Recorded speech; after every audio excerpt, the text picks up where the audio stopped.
Today, I'm delighted to welcome Amy Edmondson, Novartis Professor of Leadership and Management at Harvard Business School, author, and ranked number one on the prestigious Thinkers 50 list for the last 2 years to the Digital HR Leaders podcast. Amy, welcome back to the show. As we were just talking about, it's 4 years. I can't believe it's 4 years since we recorded an episode back in 2020. Talking about the impact of remote and hybrid work on psychological safety, as well as giving an introduction to yourself, Amy. What have we learned about psychological safety in a hybrid world since the pandemic? Okay, where do I begin? So I'm a researcher, writer, teacher, scholar, I suppose, and it's just a thrill to be back with you again. I so enjoyed our conversation.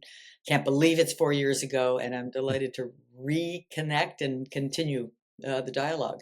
So I think what we've learned over the time in between about psychological safety and remote work is that it's hard, right? It's challenging. I think there's an easy assumption, that remote work is just like in-person work, and you can just be yourself in the same way, and it'll have the same effect. And I just think we've learned that isn't really quite true. I think the shortest way to say this is that the same phenomena apply, but you must take them more seriously. You must work harder to overcome hurdles. If you think about the psychological safety is fundamentally about whether people believe that it's easy, expected, welcome, possible to speak up quickly and honestly with questions, concerns, mistakes, dissenting views, all of the things that make work well are not natural or easy to do in a social system, particularly a social system that's a hierarchy. And so we are predisposed to hold back in any work environment, to wait and see. Maybe someone else will jump in with my idea, and then I'll see if it's any good. Maybe everyone else seems to be agreeing with the boss, so I guess I'd better also. Right? All of these very natural phenomena. The hurdles or the barriers are even greater when we are engaging remotely, as you and I are, in fact, today, in part because the subtle cues that come from body language are less available. So, if you're a great manager and you in real face-to-face meeting, you will likely notice that someone looks puzzled or looks maybe anxious, and you might say, "Hey, what's on your mind, David?" Right? And in most remote platforms, especially once you're beyond two people, you're not going to be able to be aware. You don't have as much of a sixth sense, so you may be less likely to remember to invite the quiet voices in. Meanwhile, if you're a member of a team in a virtual meeting, the hurdle to leaning in and saying something is higher. It's sort of you almost have to come off mute. Should you raise your hand? Should you use the feature on the technology to raise your hand? Should you just blurt it out? There's a lot more going on that you have to kind of contend with the result that you're less likely to actually do it. Right? So we're at risk. We're at risk of missing important content that stays inside people's heads. And I guess it means that as a manager or as an employee, there needs to be more intentionality around it, doesn't it? And that's, I guess, yes, that's not necessarily a new skill, but it's no. a skill that we need to enhance as managers.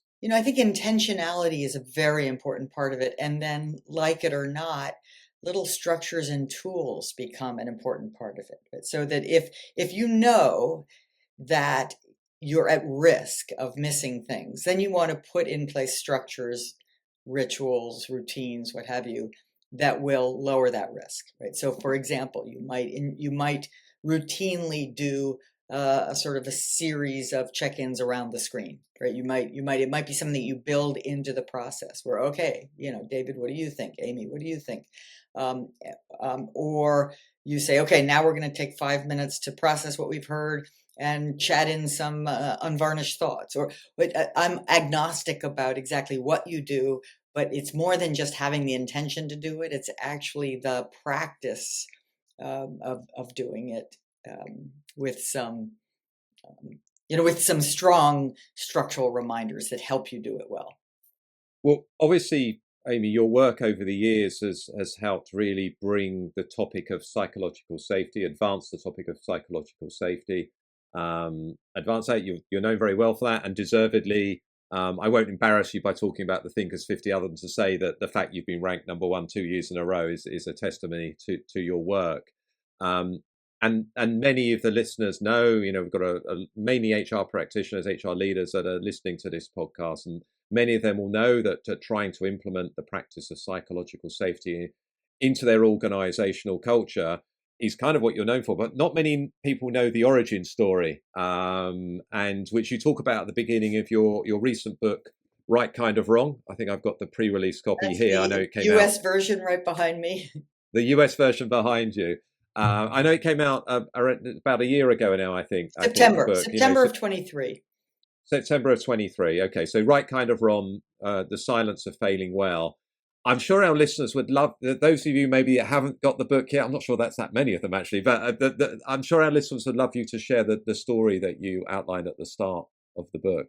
Yes, it's a book about failure, and the right kind of wrong refers to what I call intelligent failures, which are failures in new territory in pursuit of a goal with a hypothesis where the failures are not catastrophic. They're right size. They're no bigger than necessary to get the next step, the new knowledge that you need to make progress toward a goal. And so I decided to open the book both as a kind of compelling hook for people with an intelligent failure of my own that took place decades ago now, and in fact is the origin story of psychological safety.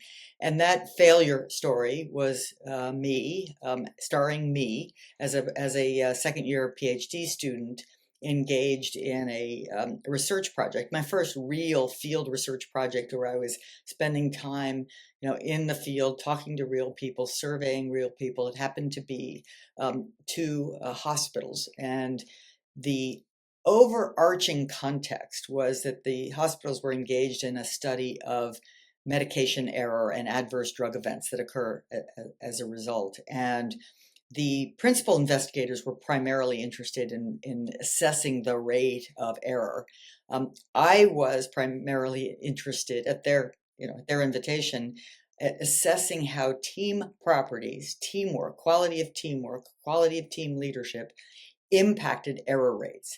And my strong and formal hypothesis going into the study was that better teams, assessed according to the Team Diagnostic Survey, would have lower error rates.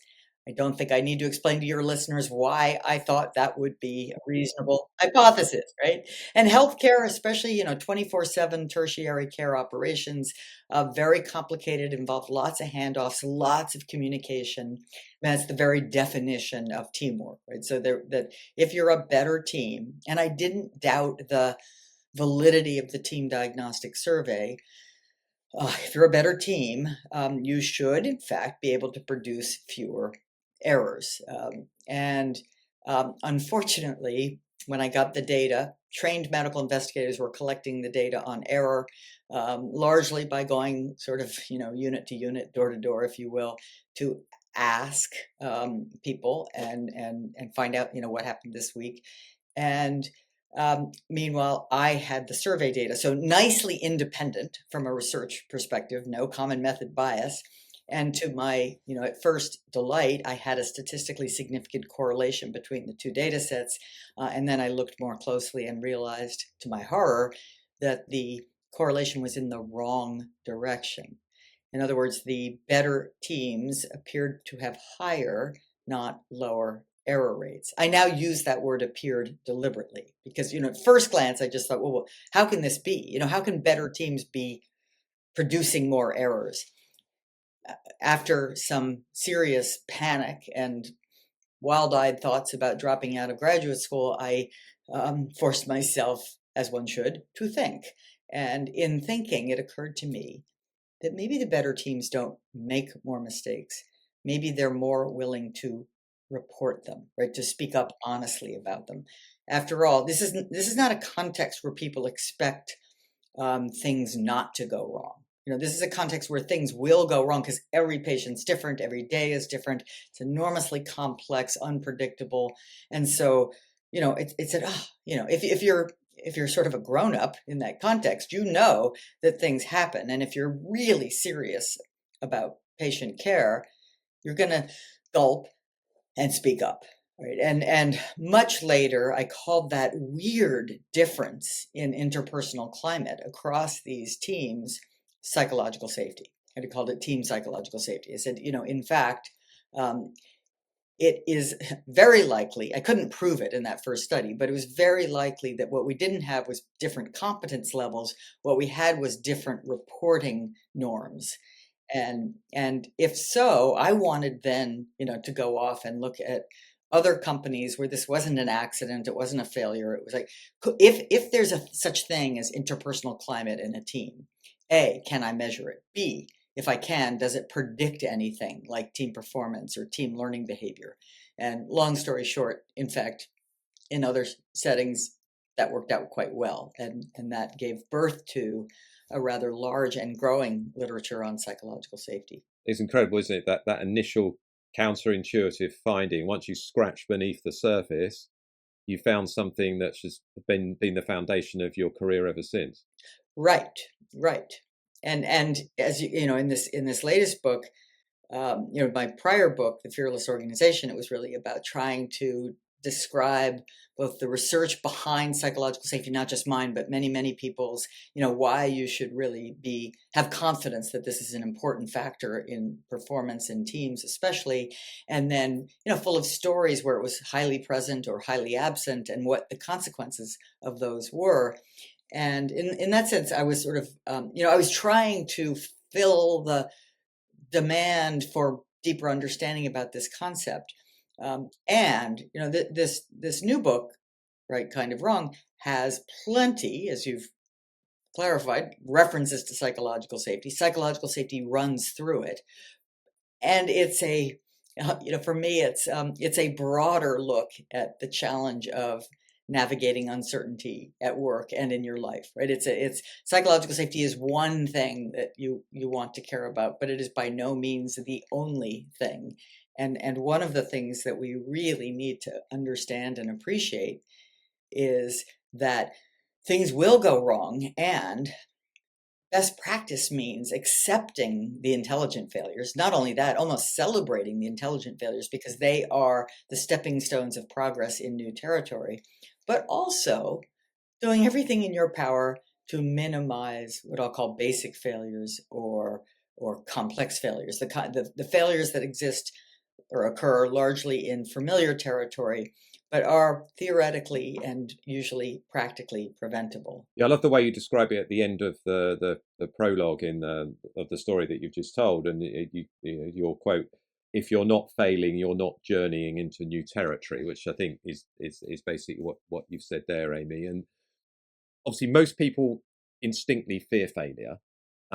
It tends to put them off from pursuing their ambitions. Maybe why do you think people have such a negative connotation against failure? I think it's twofold. One is it's learned. We start to get the message in elementary school, and by the time you're a working adult, it's solidified, right? That success is good, failure is bad. You want to look good, not bad. You want people to think you're smart and capable, not incapable and not smart. So it's a kind of overlearned lesson, if you will, and it's a lesson that works fine in familiar territory, right? If there's a recipe to follow and you pay attention, you're vigilant, and you follow that recipe, you'll get the intended result. And we want people to do that with commitment and energy and joy, even in familiar territory. And no one ever sort of accomplished anything really new and important without a willingness to take the kinds of risks that will sometimes end in failure.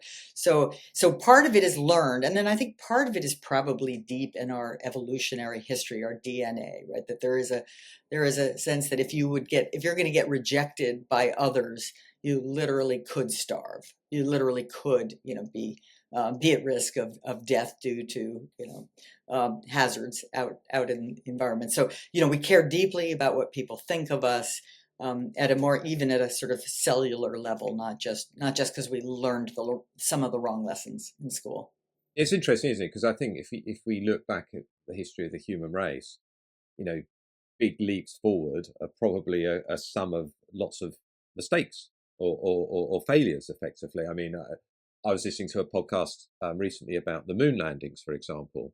I can't remember the Apollo. I think it was Apollo 11, might be right. 11, That yeah. was the first, yeah, the one that actually landed on the moon. Now, not the ones before were failures, because some of them were, okay, we're going to do some experiments, we're going to see, and we're going to learn, we're going to learn, we're going to learn. But I think it wasn't. I think one of the previous Apollos was supposed to be the Right. first moon landing, so presumably there were some failures on the way. And I guess it's the same with most great leap forwards that the human race has made. Yes, I would say, I imagine it's true for nearly all great leap forwards, or great leaps forward, great leaps forward, because it's just not, if it's a great leap, it's not possible to know in advance what will happen. You can have a hypothesis, and occasionally our hypotheses are right, even with high uncertainty. But more of the time, they're not right. They're maybe almost right, or they have a piece of the puzzle, but not the whole puzzle. So as a subtitle to Right Kind of Wrong intimates, why learning to fail can teach us to thrive. Um, there is a way of failing well, and you've alluded to that already, Amy. What is the difference between good failure and bad failure? So in one word is preventability, right? So in a way, good failure is theoretically not preventable, and that's because we just literally don't have the knowledge yet that we need to get the result we're trying to get, and bad failure is theoretically, and not always, but mostly practically preventable. And why is it preventable? Because it occurs in terrain where we already have the knowledge for how to get a particular result we're trying to get. And when we don't get it, it could be, because someone was not paying attention, made a mistake, maybe wasn't well trained in a particular procedure.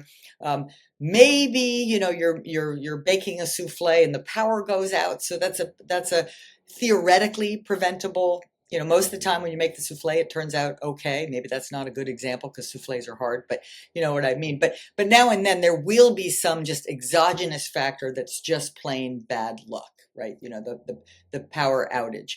And yet it's almost the exception that proves the rule, right? That was not something under your control, um, and couldn't have been prevented. But the phenomenon of the complex failures are ones that are multi-causal.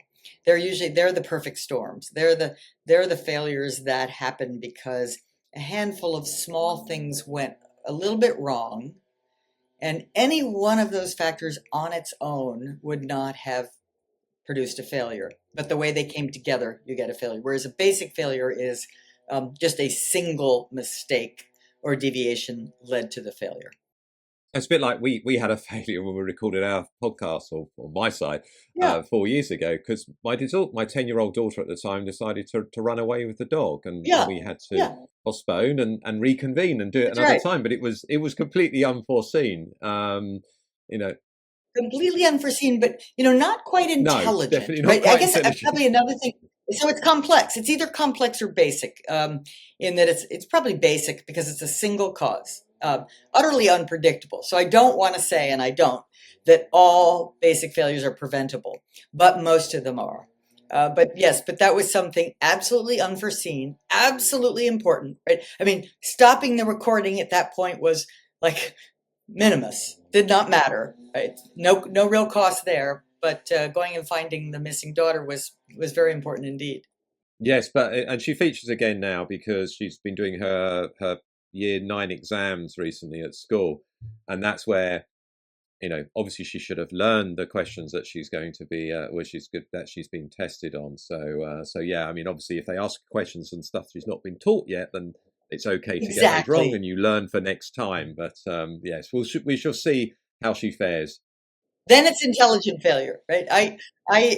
Because in the book I open the book with my own intelligent failure, I thought it was only fair to, not too many pages in, also describe a basic failure of my own, which was related to exams when I was a first year university student. I failed to study sufficiently for a multivariate calculus exam, and in fact flunked it. I got an F, right, which is, pretty darn big for someone who used to be good at school and became good at school again. Yeah, I guess it taught you the lesson that you needed to know, You that need you to needed study, to right? study. I'd had a little bit of an easier ride in high I school than. think I probably would have suffered a similar failure, but I possibly even with preparing probably for that one. Um, as we've just talked about, Amy, with those examples, not all failures are the same. In Right Kind of Wrong, you highlight 3 failure archetypes. Could you elaborate on each and provide some best practices on how we can learn and prevent them? So right kind of wrong is the intelligent failure. So that is one of the 3 types. And an intelligent failure is a failure, an undesired result, in new territory, in pursuit of a goal, with a hypothesis, and no larger than necessary. We can unpack those if you want. The other 2 types are basic failure and complex failure. Basic failures have a single cause, usually human error, and they occur in familiar territory. Complex failures are the perfect storms. They are multi-causal, and they will have a handful of factors that come together in combination to produce a failure. Generally, any one of the factors on its own would not be large enough to cause a failure. It's that the way they come together. So an example, often, we were talking about medication errors. Adverse drug events in hospitals are far more often than not qualify as complex failures. Just a handful of small deviations from perfect happen to line up in just the wrong way to let an overdose through, or to let a medication intended for one patient go to another. It's not because sort of a single person on the front line made a mistake. It's usually something that can be traced back to factors happening in another department where the drugs are stored or labeled, etc. And when you really unpack these things that go wrong, you find a handful of factors that unfortunately occurred at the same time. Maybe let's do what you suggested. Let's maybe unpack the right kind of wrong, as you kind of intimated you could do. So I do intelligent failures. I like to say, they occur at work. They occur obviously in innovation work and in research and development, in scientific laboratories. They also occur in our lives. An example that comes to mind is, if you are hoping to find a life partner, it's someone to spend the rest of your life with, you often will engage in dating, right? And maybe a good friend of yours says, I have a friend I'd like you to meet, right? And there's so many good reasons to believe that that friend knows you well enough, and in fact they do, that this really could be a good idea. So new territory, by definition, meeting a new person for a date is new territory in pursuit of a goal, as already noted. um, Hypothesis is, my friend knows me, my friend knows this other person, believes this could be a good match. And now, how do I make it no bigger than necessary, right? I meet for a coffee. I don't agree to go on a 2-week vacation. I know that's obvious, but so I guess I use that example just to say, in life we manage risk, right? We do this naturally, and we understand in a way that we must do that in new territory, right? That there's just, as smart and thoughtful as your friend is, there is no way to know for sure. But now we get together, we have the coffee, and no chemistry, or maybe worse, and you just say, okay. I mean, you write it off. It was a failure, but it wasn't a terribly expensive or embarrassing one. And at work or in science, the examples are plentiful. Thomas Edison once said, "I haven't failed. I found 10,000 ways that won't work." Well, each and every one of those ways that doesn't work is an intelligent failure, even if he doesn't want to use that word. And to use the analogy that you've used there around dating, maybe when we apply it to something within the organization, that's why pilots can be quite popular. Do something small in a controlled environment, learn from it, iterate, and then improve it, and then consider rolling it out beyond the initial function or country or something. That's right. I mean, a pilot project is by definition, well, it's a beautiful context in which to try something in pursuit of a goal, no bigger than necessary, right? How many customers should be involved, or how much investment should be involved? You think about those things carefully, intuitively and explicitly, not wanting to spend more than necessary in getting the next learning that you need. But you also know you can't just ask one customer, right? Or that's not going to be enough. That could be some random outlier who gives you their opinion. So yes. And unfortunately, and I have a case of this in the book. Oftentimes, companies use their pilots more as demonstration projects than as learning projects. Right? The people in charge just are so eager, understandably, but so eager to have it succeed that they kind of rig it for success. And they overstaff it, or get the friendliest customers to evaluate it, or they're not actually looking for where are the weak spots. They're trying to demonstrate the strong spots, and with the result that it's like the pilot is a smashing success, and then executives say, "Okay, let's roll it out at scale." And oops, now we get to our failure, right? Now you get either disappointment or even in some cases a fiasco.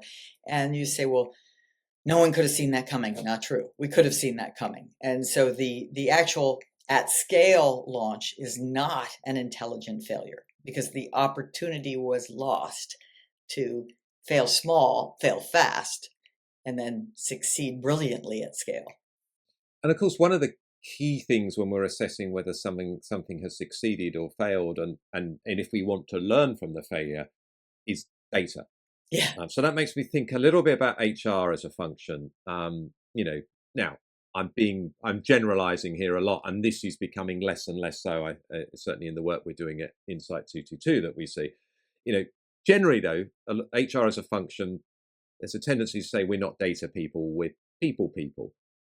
As a result, maybe the fear of failure in this area may put them off from adopting data literacy, for example, into their practices.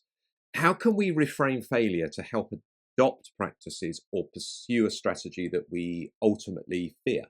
I think the magic word there is reframe. I mean, and it's about reframing failure to be more accurate, right? A more scientific understanding of failure, and really an appreciation for the three types, and a special appreciation for truly the intelligence of intelligent failure. Right? It is not sloppy or wasteful to have intelligent failures. It's smart. It's smart and necessary. So you must take that to heart. So the reframe is to start thinking about it in a new way, so that you can feel about it in a new way. I mean, I think our emotions follow the way we think, and we must rethink more often than not, right? Because our taken for granted habitual thoughts are usually a little bit out of whack with the new reality. And I think that HR folks today appreciate two things. One is that there's an awful lot of data analytics that we do need to love and use wisely, and also that qualitative data are data as well. That when we say we're people, we're saying that we believe we can learn from people. We can find out what's working, what isn't. We can step back and consider that systematically, and then make some changes or some experiments that help us learn more. So I don't think it's helpful to separate data and people, right? It's all in my view, it's all data. Right? Our interaction today qualifies as data.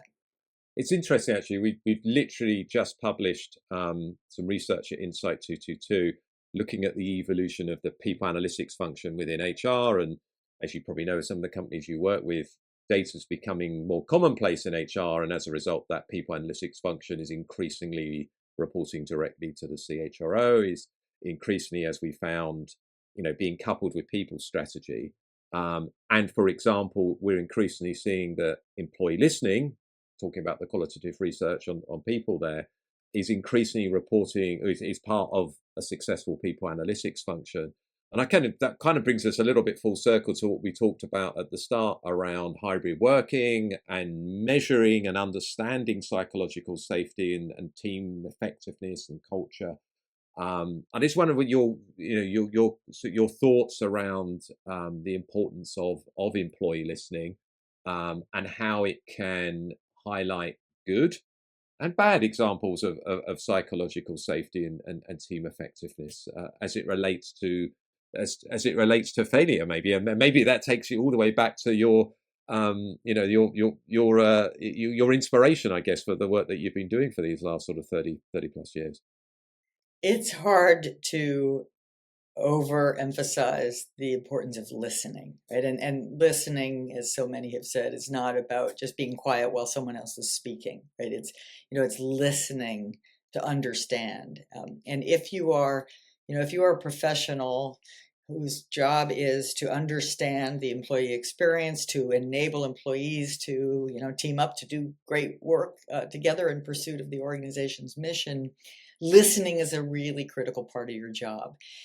And I think this does tie very tightly to the conversation on data and on remote work as well, because listening today doesn't mean just in my one-on-ones, I'm going to do my best to be a good listener.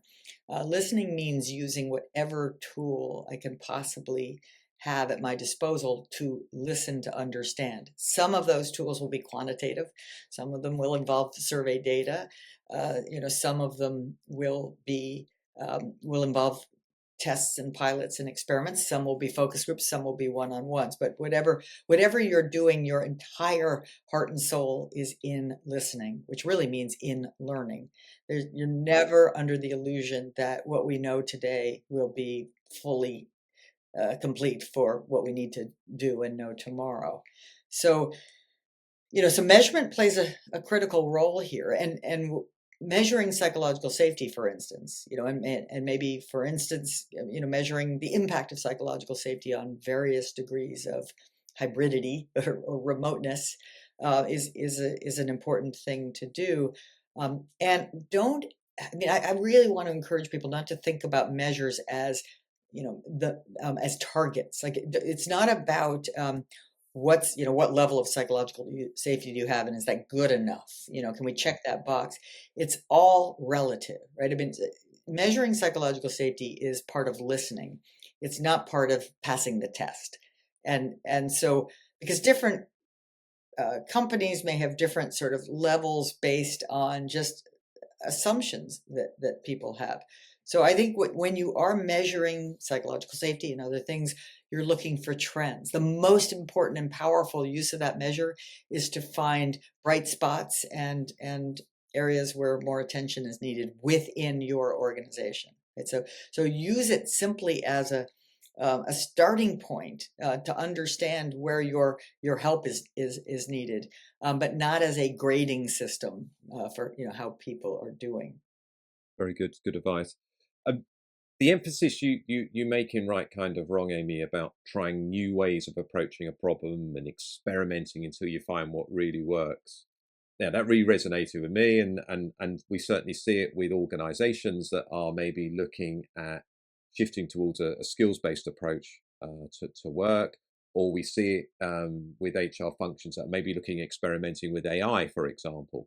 Um, but, but but that experimentation isn't as easy to do when the organizational culture frowns on making mistakes. Yes. How can organizations effectively embed psychological safety into their culture? Measuring it, of course, is a start. Yes. To allow for more experimentation and permission to fail. So I think it starts with a sufficient and compelling ambition. Right? I mean, when it's double down on purpose, or double down on the aspiration, or the mission of the company. So that, because all of what we're talking about, David, is hard, and people, we will need to both work hard and take risks, Mm. and neither of those activities are always pleasant, right? So if I'm, for me to be willing to work hard and take risks, I need to remind myself and really believe that what we're doing matters. It matters to our customers, it matters to the world, what have you. Yeah. And so I think it does start with what's at stake here, and then because that ambition is high, the aspiration is high, that means we can't do this in our sleep. Like you can't say, yeah, we got this. No, we don't, right?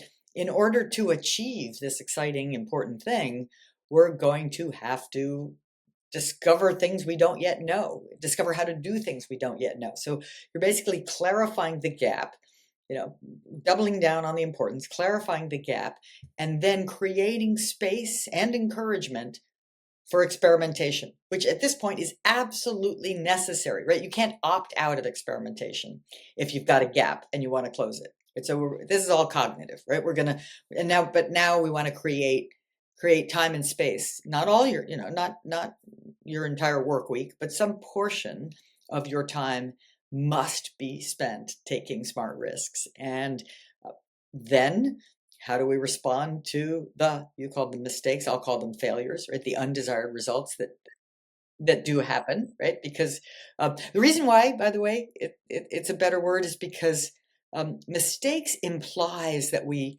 had the knowledge, we had the process, and we didn't use it, or we deviated from it, but it existed. And mistake is a kind of something that happens in a process, where failure is a result, often a result that in fact involves some mistakes along the way, but not always, right? Some failures. So failure is a bigger category, and an outcome versus a process or behavior. So how you respond to those failures really matters, right? You say, wow, this is really useful new information, and pause to think, where does it suggest we go from here, or is it just, I can't believe this happened again, right? And your response, especially as a leader, matters greatly. So kind of having a positive, learning oriented response to the disappointments is a really important part of the story. And in your sort of research, Amy, and maybe it's an example in the book, maybe one or two examples of companies that do this well. The one that comes to mind is Pixar. Pixar, of course, is in the business of making films. That is known as a hit business. That is, like drug discovery, that is a business where you succeed if you have an occasional blockbuster movie, and it is understood that many of the movies you make will, not be box office successes, and that's okay because it's a portfolio effect. It all comes out in the wash. Not Pixar. Pixar has had one hit after another. Like literally everything they release succeeds. Now, how do you do that? Well, you do that by being really thoughtful internally, by making sure, because it's not that you can't do it by hiring perfect people and making only perfect creative output, right? That doesn't exist. But what you do is you catch and correct the mistakes, the failures, the boring scenes, the non-compelling characters internally. You don't wait for the audience to do that in the theater, or in the theoretical theater. So it's, how do you do that? Well, you build in processes, structures, tools. You have what they call the brain trust meeting, which is a meeting that occurs in a very structured way along the journey of creating a new film before release, where you have people come together, not just the filmmakers, but any employees, to come together and critique it honestly, vividly, without holding back. And it works, even though nobody likes to do that and nobody likes to hear it, because there are ground rules for, you're criticizing the scene, not the person. The filmmaker, him or herself, has ultimate control, right? That you aren't coming in here and telling me what to do. You're giving me your thoughts, your unvarnished human responses to this scene. So we're willing to do this hard thing when we're willing to kind of celebrate the intelligence. It's all intelligent. Well, some things are probably stupid mistakes, right? But a lot of it's intelligent. Like, I thought this would work. It was really new. No one ever Mm. did this before. Fell flat, right? So building in rituals and building a strong, healthy failure culture, and all sort of a set of practices that allow us to do the things that most of us don't really like to do, so that we can have our failures behind closed doors, not later after release. So that's one example. Let's take I think aviation is a completely different context, but with a similarly remarkable record. I mean, passenger air travel, right? It's when you think about the many thousands of flights flying every day, and the rather stunning safety record of that industry. That doesn't happen by finger crossing and denying the possibility of mistakes and errors. It happens by recognizing that those are part of the human condition, and then building in cultures, norms, structures, systems that are fully designed to catch and correct the human error, especially sort of a culture and a team work ethos in the cockpit, so that we disrupt the link between human error and outcome. We know human error is with us to stay, but that doesn't mean major accidents have to be the result. And I think the example you gave of Pixar when they come together to critique Yeah, the work before it's yeah, released, I guess it happens at various stages. That's where the psychological safety element is so important, yes, isn't it? So people need to be willing to receive feedback that they might not expect, might not like, and people need to be willing to get give it. that with Yep. no fear that there's going to be a consequence for it. Yeah, that's why psychological safety and failing well are hand in glove. I mean, you really, I don't think you can do one without the other, or you certainly can't do the hard work of managing failures and taking risks without psychological safety. I mean, unless you're all by yourself, right? If you're all by yourself, in doing work that has no interdependence with other people, and it's just literally all under your control, and you don't have to talk to anybody, then psychological safety doesn't play such a big role. Thinking about the audience, sort of from an HR leader, HR professional background, what else would you advise HR and people leaders to do to embrace a failure culture? Well, I think it starts with calling attention to uncertainty or novelty or interdependence, or all three, right? That never stop reminding people of the nature of the work you do, the nature of the reality you do it in, because our spontaneous mental models are kind of remnants from the industrial era, where people still use words. It always surprises me, like, you got to hit your targets. It's like, I think we should be talking, you should try to hit your targets, but you're not in charge here, right? The universe is going to do what the universe does. You should work hard, right? It's a little bit the growth mindset idea, right? We should focus on process, but we should also focus on the context in which the process happens, and remind people this is not to let you off the hook. It's to make sure you're willing to speak up honestly, frankly, when things happen. And so clarify, even sometimes with humor, but certainly acceptance. This is reality today, novel, complex, challenging.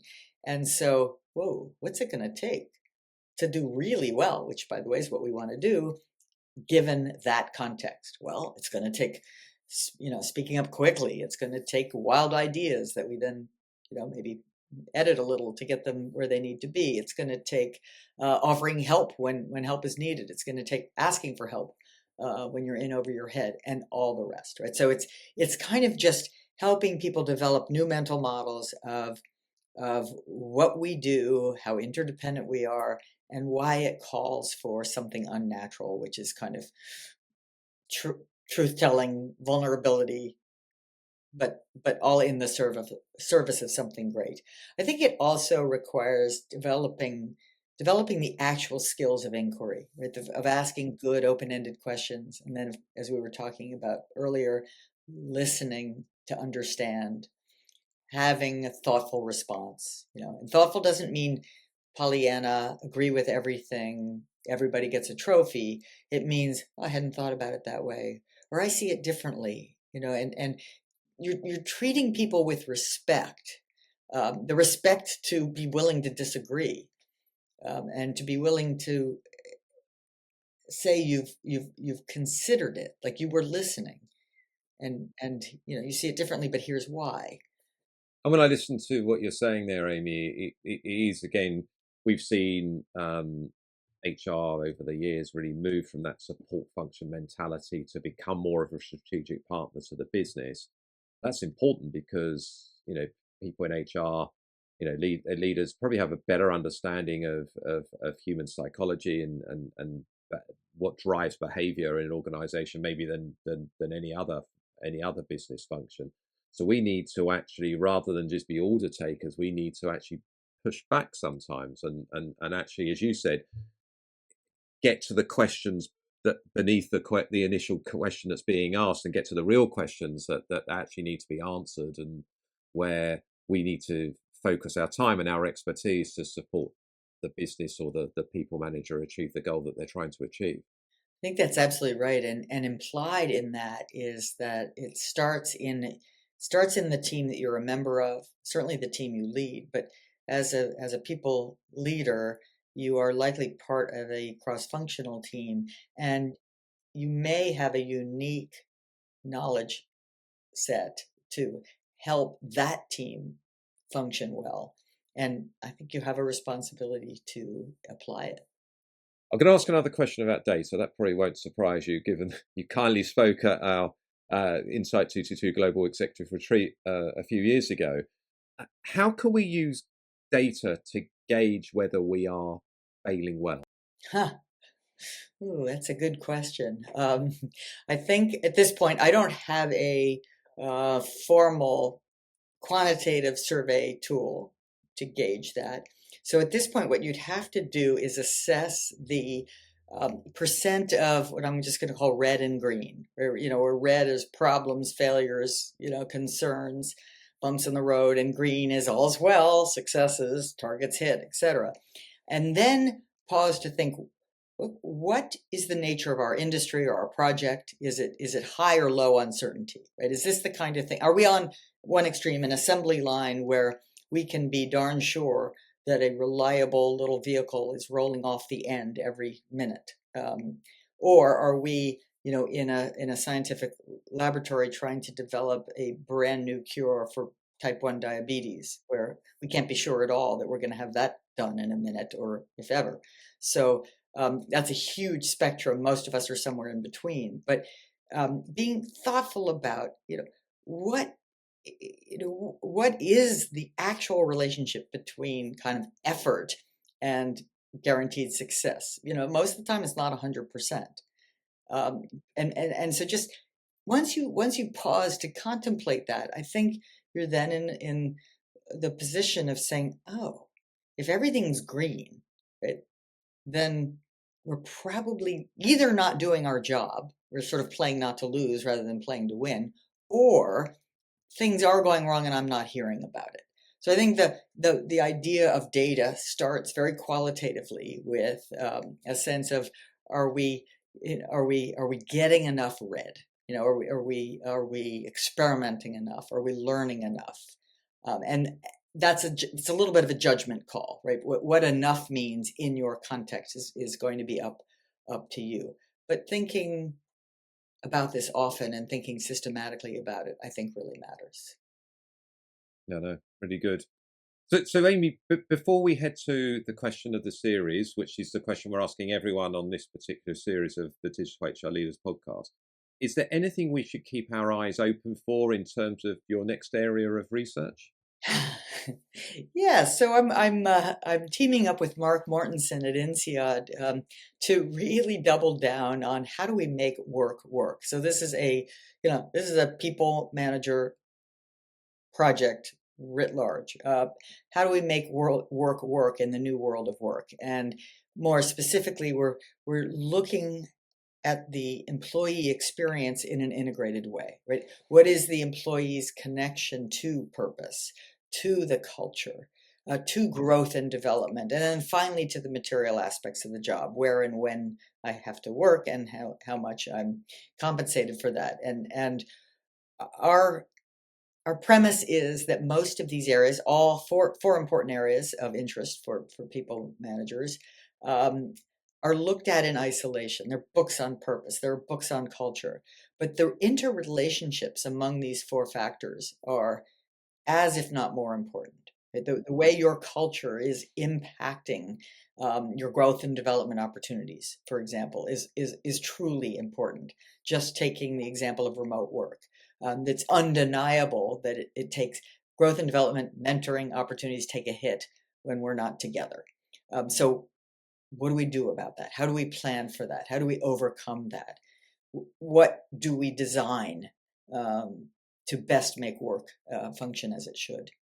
Oh, really interesting. And any early findings or hypotheses that you're able to share Yeah, at I the mean, moment? Or it, you've just recently had I think this month actually had an article published in Harvard Business Review, which I included in my monthly LinkedIn newsletter, the Data Driven HR good. Monthly. And I think it was, you talked about the importance of framing in the context of return to office, I think.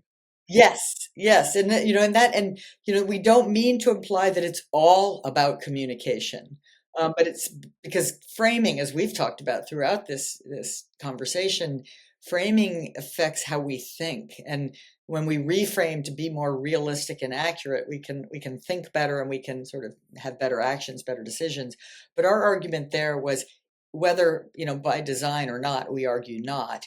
Um, the return to office conversation has been framed as a war, framed as a battle, framed as an us versus them conversation. And we say if that's the frame, implicitly or explicitly, you're in trouble, right? Because nobody likes to lose a battle.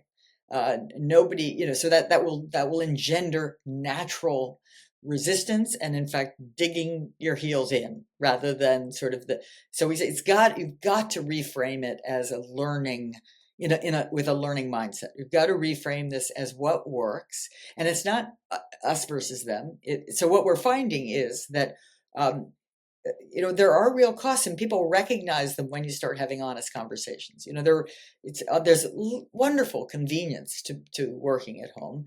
There's also some real costs, and it does not take long for anyone to see them. Right? And everything from the bonds of affection to the mentoring to the just simple kind of change of scene to the excitement you can sometimes feel in a great team meeting in a room, which is not to say you have to do that day in and day out, but it is to say design it thoughtfully and um, we need, so we're collecting lots of data from different contexts, and I think our headline is design thinking, design thinking that carefully weighs in first and foremost the mission of the organization, right? And secondly, the long term, not just short term needs of employees, and make sure you design for those. Great. Well, as you find out more, Amy, I'd love to invite you and Mark back onto the podcast at some point to share what you're finding. Because I think you're right. When certainly the hypothesis, you bring those things together, the sum will be greater than the whole. I think so. Yes. Yeah, very interesting. So now, as I said, for the question of the series, and again, interested in your perspective on this. How can HR leaders use analytics to uncover and address inclusivity gaps? Ooh. I honestly, I think that your listeners know more about that than I do. We ask, right? I think there's a multi-method. I think survey data give you some insight. I think focus groups and one-on-ones give you insight as well. I do, where I talk about reframing, in inclusivity, really being included. It's easy for people to mistake their experience with intentions on the part of others. In other words, I may not feel included, and it is almost, 100% spontaneous to then think someone is excluding me. And I would say more often than not, that is not the case. There isn't anyone who woke up that morning figuring out how to exclude you. Your experience is real and important, but as soon as we attribute it to intentions on the part of others, it becomes almost impossible to fix it. And so if everyone could kind of pause and realize this is much more likely an ignorance problem than an intention problem, then we can start learning together. And of course, there's a link between that feeling of inclusivity and that feeling of psychological safety as well. No question. Yes. So, I mean, I think psychological safety is a crucial link to move from, diversity to inclusion. Diversity you do through hiring, and inclusion you do through creating learning environments, which is more or less what psychological safety is. And learning environments are two-way. Learning environments where I'm learning about you and you're learning about me, and all of us are together learning about the customer or the needs or the challenges that lie ahead. Very good. Well, Amy, as ever, it's been an absolute pleasure to speak to you. Thank you for sharing your time and knowledge with listeners of the Digital HR Leaders podcast. Before we part ways, can you let listeners know how they can contact you, follow you on social media, find out more about you, and find out more about your work? LinkedIn is a place I try to stay very active, and amyedmondson.com I try to keep that page updated with recent podcasts and articles and other events. Well, you're doing a much better job of keeping your personal website updated than mine. I was laughing. I was joking to my wife yesterday that I don't think I've updated it since the pandemic, which is a little bit frightening. It's so hard. There's just way too many things to check in and update, but I do my best as a fallible human being in an imperfect world. Active on LinkedIn, actually. I see some of your posts get, they go, I think the phrase is viral. So I mean, it's great because I think, particularly in the last, I don't know, interested in your thoughts on this, Amy. I think it's almost since the pandemic, your work on psychological safety, No question. it's really advanced. Not your work's advanced, right, no, but the attention on your work has really advanced since then, hasn't it? right. No, and that I completely agree. And that attention has meant other people doing work, which I love. Right? It's by no, in fact, so many advances in this field are not mine. Right? They're other people's, and I'm sent manuscripts and links all the time that I think are just first rate work, and someone else did it. So that's been the pandemic, or many broader forces, diversity, inclusion, I think have brought more attention to this, and then that's brought more thoughtful people into developing it. And long may it continue. So, Amy, thank you very much. Thank you. Look forward to hopefully seeing you in person at some point, no doubt at some conference around the world. But again, thank you very much for sharing your time with our listeners. My pleasure. In this series, we will be speaking to a range of senior leaders who are pushing a data-driven and digital HR agenda. Make sure that you subscribe via your podcast app of choice and also via our YouTube channel for free and regular interviews with the digital HR leaders of the future.